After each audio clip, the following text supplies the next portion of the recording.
update on this book I'm listening to, Deep Time Dreaming, which is something of a book on Indigenous Australia from an archaeologist's perspective.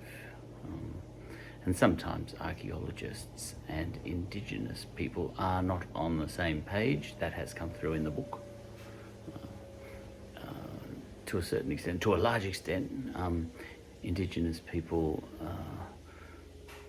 are not all that happy, usually, about archaeologists coming out onto their sacred land, as it were.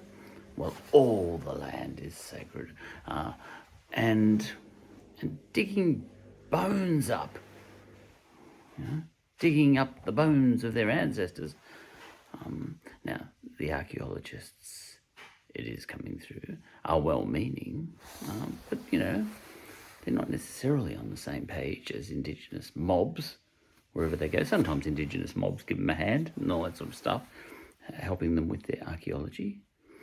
But, there's a line.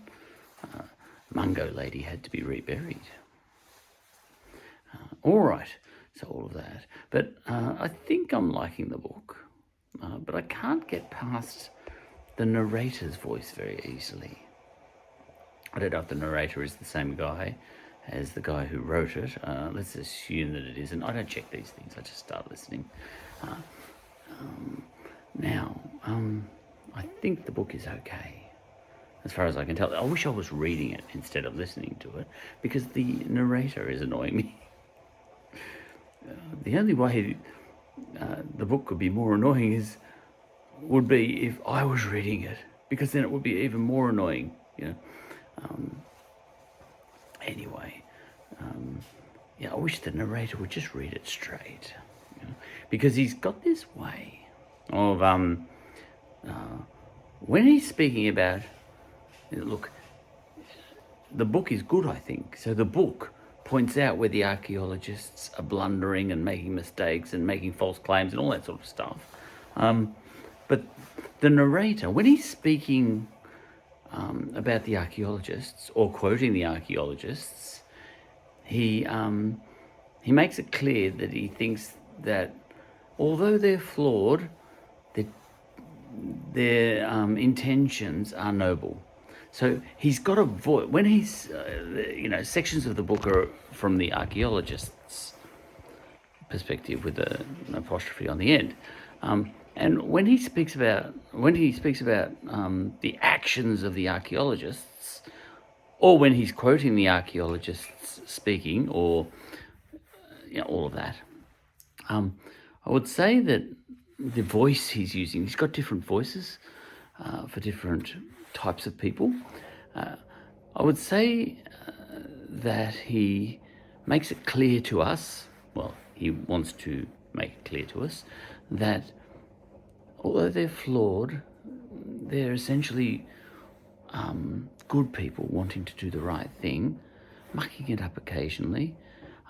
There was a huge blunder at one point in, I think, the 1970s, when an archaeologist claimed too quickly that that there was evidence of occupation here by Indigenous people for 175,000 years or something, and it made worldwide news. And then he had egg on his face.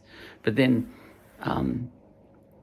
the narrator puts on this voice as he's reading the sections about that in the book, saying, "But these archaeologists, they didn't even want to make these big claims. They were only trying to be reasonable, and their focus was on something else.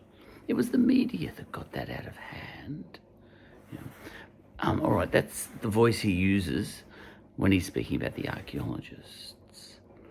Now, when he's talking about the Indigenous Australians, or when he's quoting Indigenous Australians, I can only describe the tone of his voice as awestruck.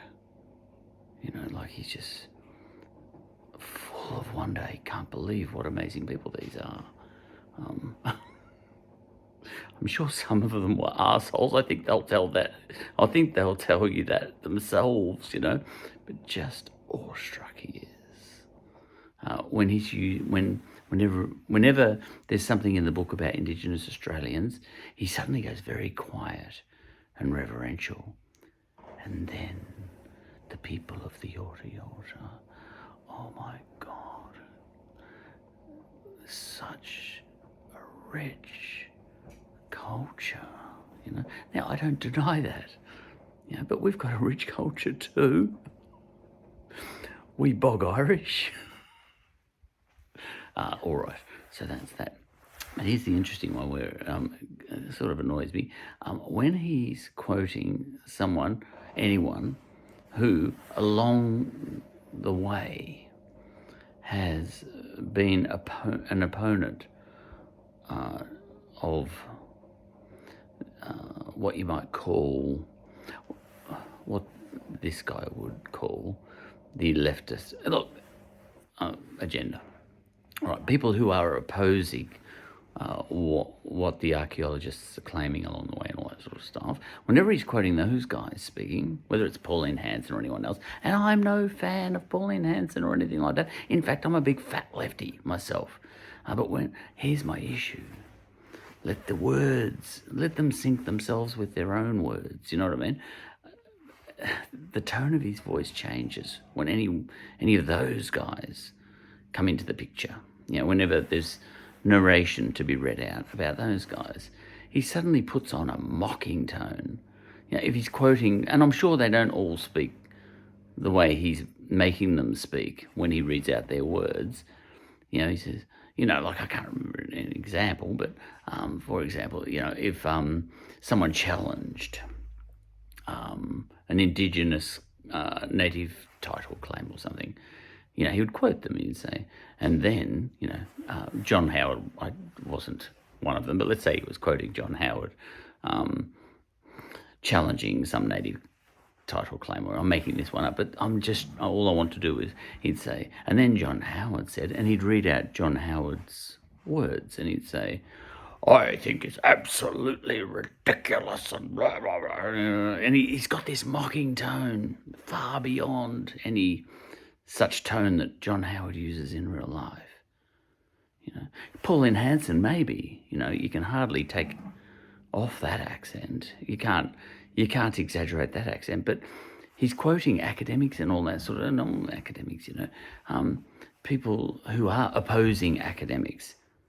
Anyone who opposes the academics, what you might call right-wingers opposing academics, he gives them a tone of voice that makes them come across as fascist fools. Now, some of them are, but not all of them. But he makes them all sound that way with the tone of his voice. So, Deep Time Dreaming, the book, I'm enjoying it, but the narrator is giving me the shites to a certain extent. I wish he'd just read it straight. He doesn't have to put the funny voices on, is my opinion. There you go. That's all I think. Book review.